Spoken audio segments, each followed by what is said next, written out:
today we'll be starting with the topic which is called estimation of national income. But before we begin that, हम एक बार और revise करते हैं जो हमने सर्कुलैरिटी ऑफ फ्लो को समझा था।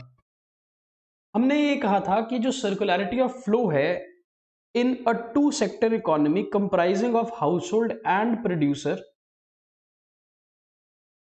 सबसे पहले हाउसहोल्ड सेक्टर प्रोड्यूसर सेक्टर को factors of production, land, labour, capital और entrepreneurship, skill and talent provide करता है और उसके बदले प्रोड्यूसर सेक्टर हाउसहोल्ड सेक्टर के लिए गुड्स एंड सर्विसेज प्रोड्यूस करता है।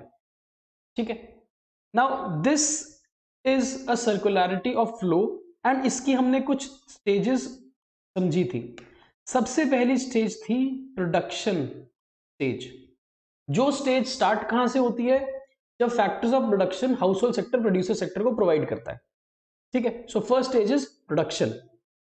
अब प्रोड्यूसर सेक्टर जितने भी फैक्टर्स ऑफ प्रोडक्शन को यूज करा है उसने, उसके बदले हाउसहोल्ड सेक्टर को फैक्टर पेमेंट्स करती है in the form of rent, wages, interest and profit respectively.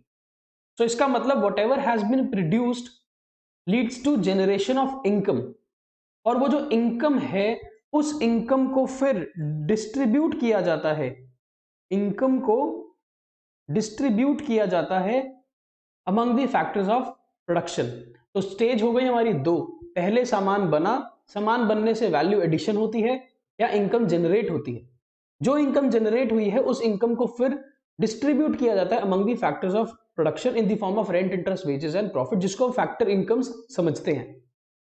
And उसके बाद ये जितनी भी इनकम हाउसहोल्ड सेक्टर के पास आती है वो वही इनकम को स्पेंड कर देता है for purchase of goods and services, जिसको हम बोलते हैं कंजम्पशन, है ना।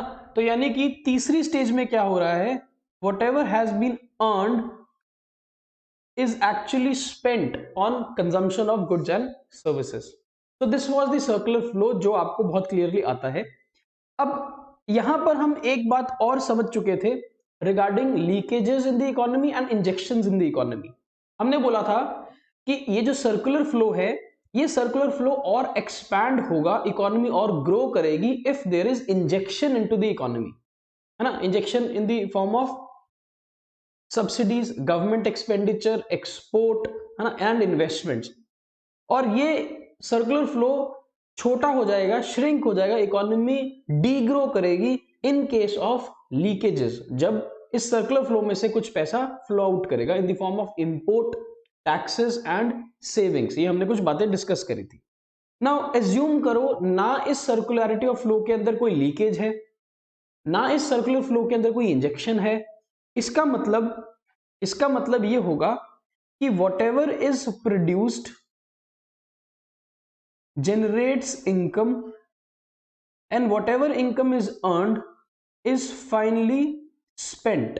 यानी कि जितनी गुड्स की प्रोडक्शन होती है उसके बराबर ही हमारी इनकम होगी इकोनॉमी में, और जितनी इनकम होगी वो सारा पैसा ही हमने स्पेंड कर दिया होगा इन द फॉर्म ऑफ एक्सपेंडिचर। तो यहां से हमारे को एक बात समझ आती है कि if we want to estimate the income of a country, हमारे पास तीन मेथड्स होंगे।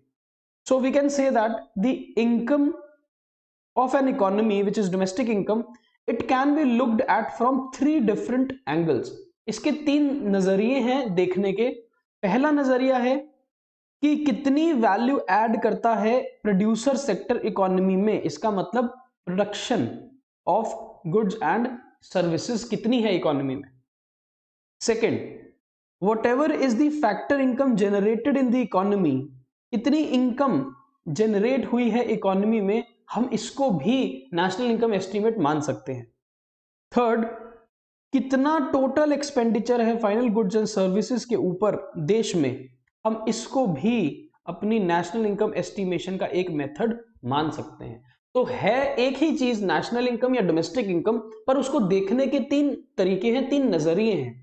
Assuming that there is no leakage or there is no injection in the economy, whatever is the production of final goods and services will lead to generation of income in the form of factor incomes, and whatever is earned as factor income will be finally spent on the consumption expenditure or expenditure on final goods and services. ठीक है. So in order to estimate the domestic or national income, there are 3 different methods. और ये 3 method क्या है? First is value added method, second income method and third is expenditure method. तो हमने बोला कि जो नेशनल इनकम या डोमेस्टिक इनकम की एस्टिमेशन है उसको करने के लिए हमारे पास 3 मेथड है. और ये मेथड्स कौन अप्लाई करता है? सरकार अप्लाई करती है through its various means and modes और एजेंसीज जो कलेक्ट करती हैं पूरे देश का data. So estimation of national income करने के लिए हमारे पास 3 मेथड है.